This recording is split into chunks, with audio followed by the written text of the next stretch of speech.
एक छोटे से गांव में जहां लोग अपने पुराने रिवाज और पारंपरिक मान्यताओं का पालन करते थे, एक भयंकर घटना के बारे में सुनी जाती है। ये घटना कुछ साल पहले की है, जब गांव के पास का जंगल एक अजीब माहौल में ढल गया था।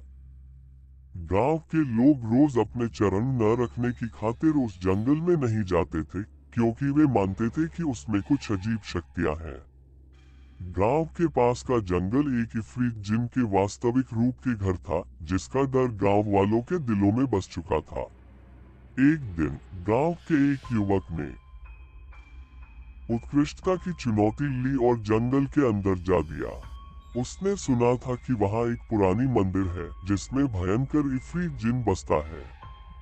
मंदिर के पास पहुंचकर उसने देखा कि वहां एक पुरानी पुस्तक थी जिसमें एक जादू सीखने की बात थी। युवक ने पुस्तक को लिया और उसमें दी गई जादू के उपायों को पढ़ना शुरू किया। धीरे धीरे वह जादू सीखने लगा और अंत में उसने एक शक्तिशाली जादू सीख ली। उसे मालूम नहीं था कि उसने किसी भयंकर महाशक्ति को जागृत कर दिया है। जब युवक वापस गांव की ओर आया तो उसने एक भीषण आवाज सुनी। वह झटके से मंदिर की ओर देखने लगा और देखा कि मंदिर के बाहर एक भयानक इफ्रीत जिन खड़ा है, जिसका रूप उसे भयानक लगा। इफ्रीत ने उसे देख लिया और उसके पीछे दौड़ने लगा। युवक ने जादू का उपयोग करने की कोशिश की, लेकिन इफ्रीत की शक्ति ज्यादा थी। उसने जादू का उपयोग करके इफ्रीत को नष्ट करने की कोशिश की, लेकिन वह नाकाम रहा। इस बीच गांव के लोगों ने भी इस घटना की खबर सुन ली थी और वे मंदिर के पास आ गए।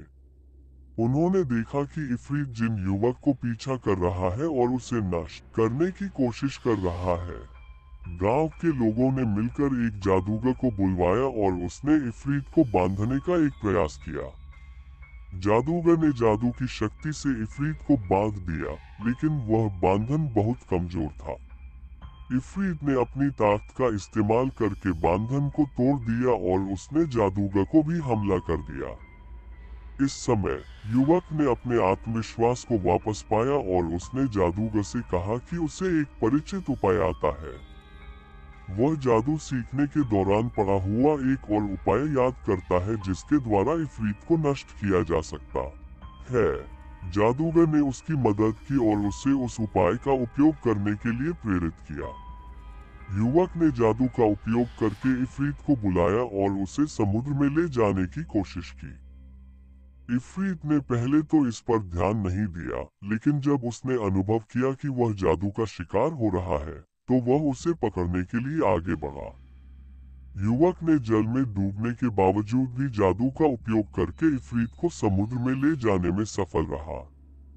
गांव के लोगों ने इस घटना को देखकर बड़ा ही आश्चर्य हुआ और उन्होंने युवक की साहस और सामर्थ्य की प्रशंसा की। उन्होंने समझा कि युवक ने उनके गांव को इफ्रीत जिन की भयंकर समस्या से मुक्ति दिलाई है। इसके बाद से गांव वासियों ने उसे एक प्रतिष्ठित स्थान पर उच्च सम्मान दिया और उसकी कहानी को गांव की पीढ़ियों तक पहुंचाने का निर्णय लिया। गांव के लोग इफ्रीत जिन की हार की खुशी मना रहे थे और युवक को वीरता का सम्मान मिला। लेकिन इस विजय के बिना नहीं, उसके साथ कुछ परिणाम भी थे। इफ्रीत जिन की शक्ति ने उस पर एक पहचान छोड़ी थी और वह अजीब सपने और दृश्यों का सामना करने लगा।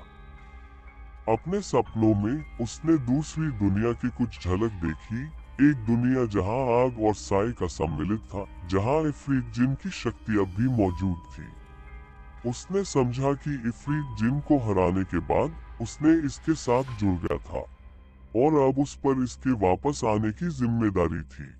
अपने गांव की सुरक्षा के लिए प्रेरित हुआ, युवक ने गांव के बुजुर्गों और स्थानीय बुद्धिमानों से मार्गदर्शन की खोज की।